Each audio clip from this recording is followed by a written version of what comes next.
This year's Huck Boyd Lecture was a presentation by Penny Abernathy titled Saving Community Journalism from the Rising Threat of News Deserts. The presentation talked about the looming dangers of news deserts to community journalism both nationally and locally.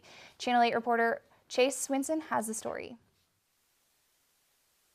Yesterday morning, students, teachers, and journalists packed into the K-State Alumni Center ballroom to listen to Penny Abernathy present her lecture on the dangers of news deserts.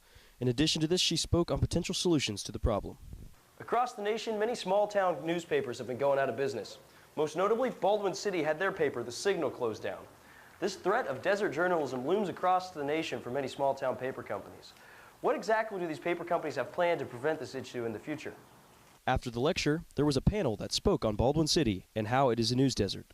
Baldwin City became one of the latest victims of the news desert phenomenon when it lost its newspaper, The Signal. Scott Stanford, the publisher of the Lawrence Journal World, was one of the individuals who had to make the tough decision to cut the paper. It's very hard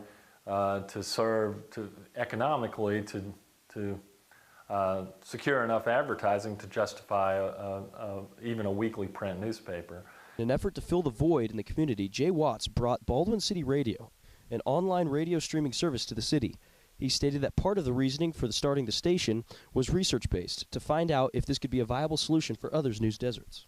Baldwin City Radio is the platform that we're studying to determine if the folks in a small town of less than 10,000 people will accept an app and a website to receive news, music, and information, rather than a traditional newspaper, which they've lost, a television station, which they've never had, and a radio station, which they've also lost. The issue of news deserts is definitely a daunting task. However, with the help of journalists across the nation, there is still a bright future for community journalism.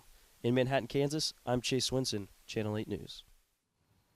People in Kansas and across the country depend on strong community journalism to keep them informed and connected to one another. Even with social media, many people who live in rural communities across Kansas still rely on hometown newspapers. Here in studio, we have our own Channel 8 reporter, Chase Swinson, sitting down with Penny Abernathy to hear more about saving community journalism. Thanks, Emily and Adam. Joining us here in the studio today is Penny Abernathy. She came here to K-State to talk a little bit about community journalism.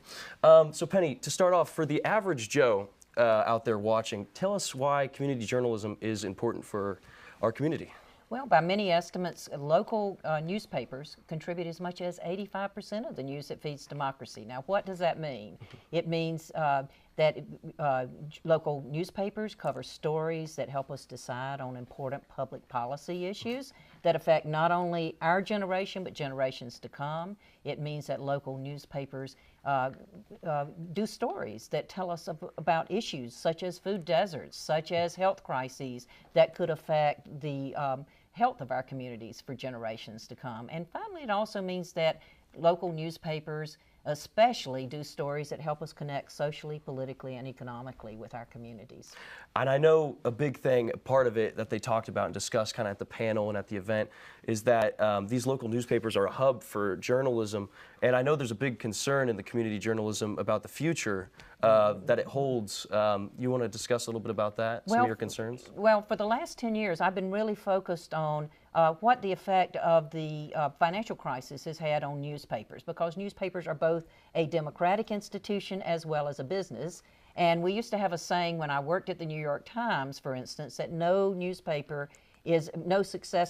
strong newspaper is ever strong for long if it is not profitable. So we've had a lot of financial pressures on newspapers, and as a result, we've lost a lot of newspapers in small and mid-sized communities. By our own reports, we've lost as much as 70 daily newspapers over the last decade and as many as 1,500 weekly newspapers. So you're looking at towns without newspapers, and because of the financial constraints, because we've cut back on reporting and reporters and editors, you're also looking at newspapers that are working with significantly diminished resources, so they aren't able to cover the stories they were in the past. And I know part of your discussion, well, unfortunately we're running out of time, so we can't go into some of the solutions, but where could people go if they wanted to see maybe some of your side? Do you have like a website or something they could visit? I have two websites, savingcommunityjournalism.com and newspaperownership.com. Perfect. Thank you, Penny, so much for joining us today. Yeah. We're going to send it back to the desk.